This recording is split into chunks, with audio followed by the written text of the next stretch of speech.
before fire danced at our command, before we carved tools from flint or told stories with ochre. We were not the rulers of this earth. We were not even survivors. We were the hunted. Each morning began not with birdsong, but with the tension of something unseen, something watching. Not imagination, not fear, just the ancient truth. In that age, something always stalked the soft-footed humans, saber-tooths in the shadows, lions bold enough to challenge us for a kill, bears whose breath steamed in the dark. We moved quietly, not to track, but to avoid being tracked. The night belonged to them. We survived by remembering which caves already had owners, by listening to the snow, by noticing silence. Because sometimes, silence was the last sound before death. Back then, we weren't predators. We were potential. A warm flicker in a frozen world. A species not yet ascendant, but desperate to endure. And every step forward was paid for, in blood and bone. Before caves became homes, they were strongholds of something far more ancient. Ursus spelaeus, the cave bear, was not just a predator. It was a titan of the Ice Age. Towering nearly 10 feet when upright, it weighed more than 1,000 pounds, its bulk built not for speed, but for brutal dominance. Long before humans dared claim the caves, these giants had slept, birthed, and bled in the cold stone dark. To the Neanderthals, entering a cave wasn't a relief, it was a gamble, a shelter, or a slaughterhouse. When winter wrapped the world in ice, they had two choices: freeze to death outside, or risk facing the ancient resident within. Many chose to fight. Fewer lived to tell. In 2016, archaeologists uncovered a grim pattern. Fractured skulls, shattered ribs, claw-slashed spines. Over 1/3 of Neanderthal remains showed trauma from bear attacks. These weren't rare accidents. They were part of a seasonal war, a brutal ritual played out year after year, cave after cave. This wasn't man versus beast. It was survival versus territory. And the cave didn't care who bled. In the limestone hills of southern France, at a site now known as Rigordou, archaeologists uncovered a mystery buried beneath the breathless silence of the Ice Age. A Neanderthal grave, unlike any other, lay beside a stone-sealed pit filled with the bones of 20 cave bears. This was not chaos, it was ceremony. The arrangement of the skeletons, the careful sealing with slabs, suggested intent. Ritual.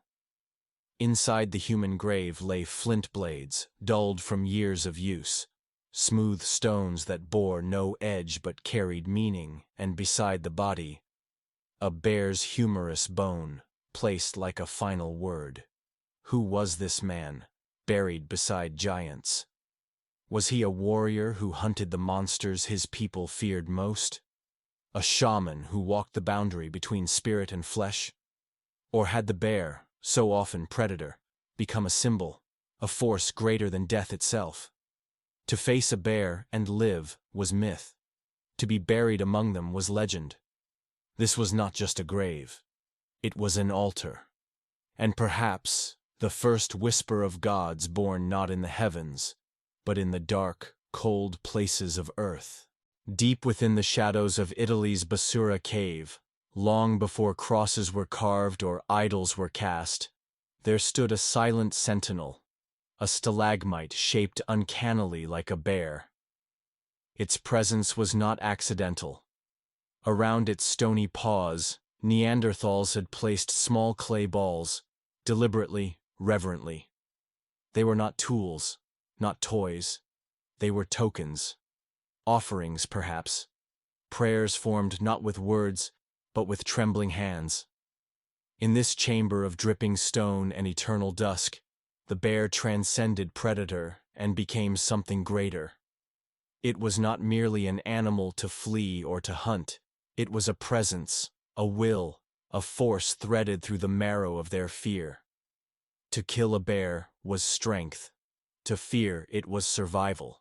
But to kneel before it in silence was the birth of belief. Was this the origin of gods? Not in the sky, but in the cave. Not golden, but clawed. Not loving, but listening. Basura was not just a home. It was a cathedral of instinct, carved by fear and lit by firelight. And in that flickering glow, the first shadows of religion may have danced. Not around a man, but around a beast. A god, shaped like the thing they feared most. Where the bear was thunder, the great cats were silence, cold, precise, and invisible, until it was far too late. Among them, Homo latidens, the scimitar-toothed killer, was nature's ambush perfected. Not the slow, lumbering death of claws against stone, but swift, clean, ghost-like. It stalked the snow-covered plains like wind threading through tall, dead grass. You would not hear it. You would not see it. You would only feel it, at the last breath. It did not roar. It waited. It did not chase. It calculated. And when you strayed too far from the tribe, when you lingered at the edge of firelight or wandered into the fog alone, it was already too late. A broken neck. A crushed spine. A swift, vanishing scream swallowed by the cold wind. More than 1 in 5 Neanderthal skeletons bear the terrible truth. Fractured ribs, punctured skulls, dislocated jaws. They are not battle scars. They are autographs left by predators who mastered the art of silence. To walk the Ice Age alone was not bravery. It was an invitation. And somewhere in the frost, the cats were always listening. In the frozen reaches of prehistoric Europe, one predator reigned not from the shadows, but in full view, unafraid. Panthera spelaea, the cave lion, stood larger than any lion alive today. Massive, muscular, territorial. It did not sneak through the trees like the leopard or stalk in silence like the saber-tooth. It came directly, bold and dominant, challenging Neanderthals not just for meat, but for dominance over shelter, over land, over fear itself. And we fought back.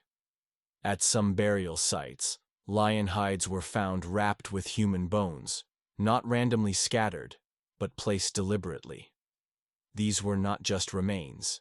They were declarations. To kill a cave lion and live was no ordinary feat. It was a rite of passage, a symbol that you had stared death in the eye and sent it retreating. Perhaps they wore the hides not as trophies, but as armor for the soul. To cloak oneself in lion skin was to take on the beast's spirit, to say, "I am more than prey.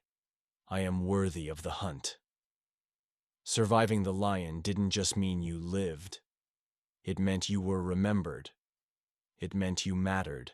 Not every predator announced its presence. Some didn't roar. They whispered. Among them, the Ice Age leopard was perhaps the most unnerving. It didn't need to be the biggest. It needed only one thing: silence. Smaller than lions, leaner than saber-toothed cats, the leopard was a shadow with claws. It hunted alone, and it preferred the dawn, the in-between hour when human fires faded and breath hung like ghosts in the frozen air. It climbed trees, crept across ledges, waited patiently where children might wander or a hunter might rest too long. From above or behind it struck, swift, brutal, precise. You didn't hear a warning growl. You didn't feel teeth. You felt weight. Then the cold. To a Neanderthal or early human, a snapped twig in the mist, a flicker behind a boulder. These were not coincidences. They were signs. Lessons carved into instinct by blood. And so, when the first light of morning broke, men stirred not just from sleep, but from vigilance. Because in that quiet hour, the leopard watched, silent, unseen. And death came not with a scream, but with a breath. And then, nothing. Long before loyalty, long before leashes and warm homes. Wolves were not our friends. They were our shadows. In the Ice Age wilderness, they were larger than those we know today. Heavier, hungrier, forged by brutal winters and endless scarcity. Their jaws could crack bone. Their hunger knew no patience. They watched from the dark, circling camps at night, silent as the falling snow. When humans huddled close to the fire, it was not just for warmth, it was for safety. Because beyond the ring of flickering light, amber eyes blinked, waiting, calculating. They stole scraps, they tested boundaries, and when they found weakness, a wandering child chasing light in the snow, an aging elder too slow to keep up, they closed in. No howl, no warning, just a swift end. It wasn't hatred, it was hunger. The cold made everything honest. The wolf took what it could, and we, in turn, learned caution, vigilance, fire. Before dogs sat at our feet, wolves stood at our throats. And some part of us still listens, even now, when a sound breaks the silence just beyond the trees. Not all killers bore claws or fangs. Some came with tusks, antlers, and hooves the size of shields. The woolly mammoth, the giant elk, the woolly rhinoceros. These weren't prey in the traditional sense. They were moving fortresses, massive engines of flesh and fury wrapped in hair and horn. To hunt them wasn't a matter of bravery. It was madness shaped into strategy. A misstep meant a shattered spine. One charge could send a man flying, bones splintered beneath 1,000 pounds of wild instinct. Neanderthals knew this. Still, they hunted.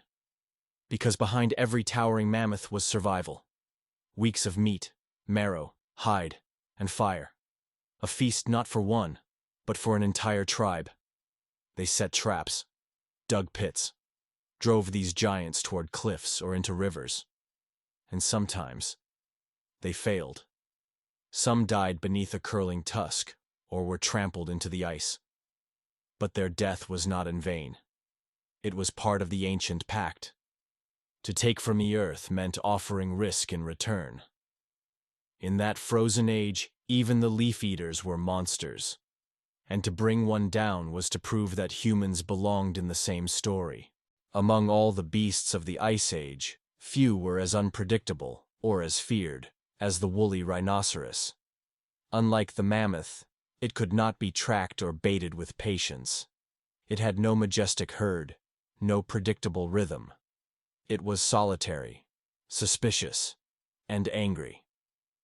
With vision clouded by snow and instinct sharpened by isolation, the woolly rhino didn't wait to be threatened. It didn't weigh your presence or sniff the wind for danger. If it saw you move, just once, it charged. Its horn, thick as a man's thigh and tapered to a spear's point, didn't just wound. It annihilated. One swipe could flip a grown Neanderthal through the air like a rag of sinew. One thrust could impale through muscle, bone, and breath. And then, as quickly as it appeared, the beast would vanish into the white, leaving only red in its wake. No roar, no victory, just silence and steam curling from a ruptured body. Hunting one was rarely a choice. It was a misfortune, a twist of fate. In the frozen north, there were rules to the hunt, but the rhino didn't follow any of them. Of all the predators that stalked the Ice Age, the fanged, the clawed, the hulking, none were as relentless, as cunning, or as transformative as the one without fur or fang. The one who stood tall. The one who thought ahead. United States. When Homo sapiens crossed into Europe, they didn't roar or charge. They whispered. They planned. They came with fire in their hands and maps in their minds. Spears were just the beginning. What followed was something new. Strategy. Coordination. A shared memory passed from voice to voice. tribe to tribe. Neanderthals had strength, but we had stories. Neanderthals had tools, but we had tactics, pitfall traps, ambushes, long-range weapons, and a relentless will to survive. We painted our hunts on cave walls not just to remember, but to teach, to perfect, to outlast. And then, they were gone. No one knows if we hunted them to extinction or simply outcompeted them. But one truth remains. We did not make room. We became the storm behind their twilight, the final shadow cast across their world. We were not just survivors. We were the end of their story. Even now, in the safety of paved streets and warm homes, something stirs when we're alone in the dark. A snap of a twig behind us. The hush that falls too suddenly. A breeze that carries no scent, only tension. Our skin tightens.